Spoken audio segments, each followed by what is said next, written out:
بروز اتوار مورخہ 6 جون 1971۔ ایک صاحب جو کہ بڑے عہدے پر فائز ہیں مجھے بتایا کہ ان کے دل میں ایک سوال پیدا ہوا اور وہ اس سلسلے میں کسی عالم کے پاس بھی گئے، لیکن انہیں کوئی اطمینان بخش جواب نہیں دیا۔ وہ معلوم کرنا چاہتے تھے کہ قرآن میں تجرید کیسے آ گئی، اللہ تعالیٰ کے آخری کلام اس میں یہ کیوں تجرید پیدا ہو گئی۔ وہ جب ایک عالم کے پاس گئے تھے، انہوں نے کہا کہ جو سوال تمہارے دل میں پیدا ہو گیا ہے اس کے معنی یہ ہے کہ تمہارا ایمان کمزور ہے۔ ایسے سوال تمہارے دل میں پیدا ہونا ہی نہیں چاہیے، یہ سوال ہی اپنے دل سے نکال دو کیونکہ یہ کمزوری ایمان ہے۔ تو اب یہ تو ظاہر ہے کہ یہ تو کوئی جواب نہیں ہوا، بلکہ کمزوری ایمان سے اس بات سے اس کو تقویت دینے کے لیے تمہارے پاس آئے ہیں تاکہ قوی ہو جائے۔ یہ تو ایسا ہی ہے کہ کوئی ڈاکٹر کے پاس جائے اور کہے کہ مجھے یہ مرض ہے، وہ کہے کہ تم بیمار ہو اور کہے کہ تم بیمار کیوں ہو گئے۔ اب وہ بیمار جو ہے اس وجہ سے وہ ڈاکٹر کے پاس آیا، حالانکہ اس کو تو کوئی دقت نہیں ہے۔ اللہ تعالیٰ نے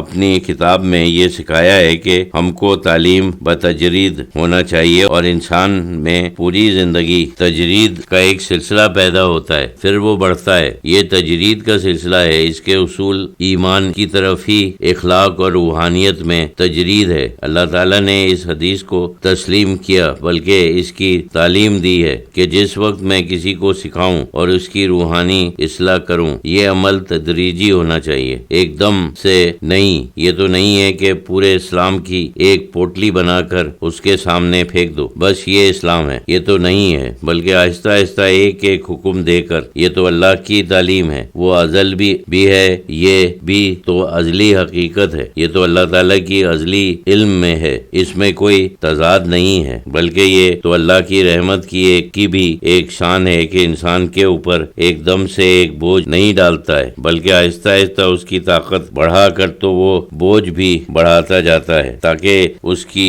طاقت کے مطابق اس پر بوجھ پڑے۔ یہ سب حکمتیں ہیں۔ یہ قرآن شریف کا تعلق ایک پورا سلسلہ تعلیم ہے جو ابتدا سے آخر تک پہنچ جاتا ہے، اور اسی طریقے سے اس کا ایک پس منظر ہے، یعنی ساری تاریخی واقعات کے جو حضور صلی اللہ علیہ وسلم کو رسالت عطا ہونے سے اور توحید تو پہلے تو صرف آپ نے چند باتیں سیکھی، پھر اس کی تفصیل ہوتی رہی، پھر اس میں اور زیادہ باتیں شامل کی گئیں۔ مکی زندگی ہے، پھر مدنی زندگی میں سارے شہری اور سیاسی قسم کے جہاد کے سارے معاملات سامنے آ گئے، ان سے بڑی تبدیلی ہو گئی تھی۔ پھر آخرکار آپ کی وفات تک جو واقعات ہوتے رہے، ان واقعات کی روشنی میں جن واقعات کے تعلق سے جو تعلیم اور دنیا کی حالت بدلتی چلی گئی اور مختلف قسم کے لوگ شامل ہوتے چلے گئے، یہ اسی کے لحاظ سے وہ سب تعلیم ہے۔ تو یہ تعلیم بھی ہے، ایک تاریخ بھی ہے، اور حضور صلی اللہ علیہ وسلم کی سیرت بھی ہے۔ جیسے آپ کی سیرت تھی ویسے آپ نے تعلیم دی ہے، یہ بھی ایک ازلی حقیقت ہے، اور اس حقیقت میں ابدی حقیقت بھی ہوتی ہے۔ اس دنیا میں ہر چیز بتدریج اور ایک تسلسل کے ساتھ ہوتی ہے، لیکن اس کا مطلب یہ نہیں ہے کہ ازلی حقیقت میں یہاں بھی ہر چیز فوری ہوتی ہے، یعنی اس دنیا میں جو چیز ہوتی ہے اس کا بتدریج ہونا لازم ہے۔ انسان کے لیے ناممکنات ہے کہ وہ ایک پورا مذہب اس کی ساری تفصیلات کے ساتھ، بنیادوں کے ساتھ بھی اور تفصیل کے ساتھ بھی بیک وقت مسلط ہو، تو یہ ناممکن ہے۔ یہ کہ ایک ایسی چیز ہے اس کو ذرا بھی سمجھا دیتے تو وہ سمجھ جاتا، لیکن انہوں نے یہ کہا کہ کمزوری ایمان ہے، لہذا جو کوئی بھی سوال کرے تو وہ کہتے ہیں کہ یہ سوال تمہارے دل میں کیوں پیدا ہوا۔ اس کے معنی یہ ہے کہ تمہارا ایمان کمزور ہے۔ ہر ایک کا ایمان جو ہے اس میں زیادہ قوت کا امکان ہے اور وہ قوی ہوتا ہے، ایمان کسی کا مکمل نہیں ہوتا، یعنی ایک بنیادی چیز ہوتی ہے، انسان ایماندار ہے، یعنی اس نے قبول کیا اللہ، رسول، آخرت اور قرآن کو، تو وہ مومن ہے، لیکن یہ ہے کہ اس میں پختگی اور گہرائی یہ تو ہمیشہ ہوتی ہے، اور یہ چیز اس طریقے سے بڑھتی ہے۔ مثلا ایک شک پیدا ہوا تو آپ کے دل میں ایک قسم کی خلش پیدا ہو جائے گی، تو پھر آپ نے وہ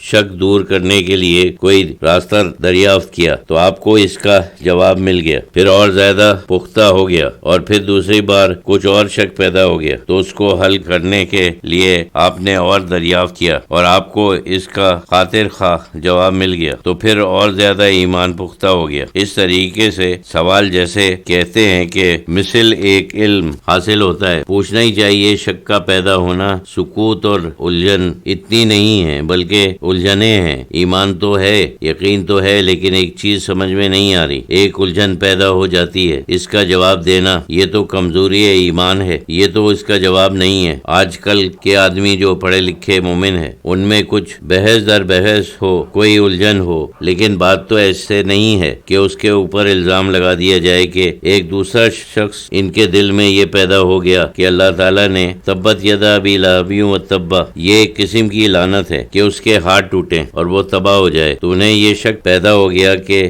زمین پر اگر کوئی اس طرح سے لعنت بھیجے کسی کے اوپر تو ہم اس کو برا سمجھتے ہیں، یعنی اسے ایک اچھا فعل نہیں سمجھتے۔ کوئی کہے کہ تمہارے ہاتھ ٹوٹیں، تم مرو اور تم میں کیڑے پڑیں، یہ ایک معنوی قسم کا خیال سے مل جاتا ہے۔ تو اللہ تعالیٰ نے کیوں یہ لعنت بھیجی ہے؟ اس کا جواب یہ ہے کہ اللہ تعالیٰ کی لعنت اور تمہاری لعنت میں تو بہت فرق ہے۔ ہم کسی کو کہتے ہیں کہ تم مر جاؤ یا تمہارے جسم میں کیڑے پڑیں یا کسی قسم کی جیسے لوگ کہتے ہیں، ایک تو یہ کسی حقیقت کے اوپر مبنی نہیں ہے۔ یہ جو ہوتی ہے لعنت محض جل کر کہا، وہ اس کا مستحق بھی نہیں، ایک بے انصافی اس کے اندر ہوتی ہے جو ازلی ہوتی ہے۔ اور دوسری بات یہ کہ یہ محض ایک ماحول قسم کی چیز ہے جس کا پورا ہونا بھی نہیں ہے، یعنی وہ صرف ایک خواہش ہے، اور وہ بھی ایک ناجائز اور اکثر بے انصاف قسم کی خواہش ہے۔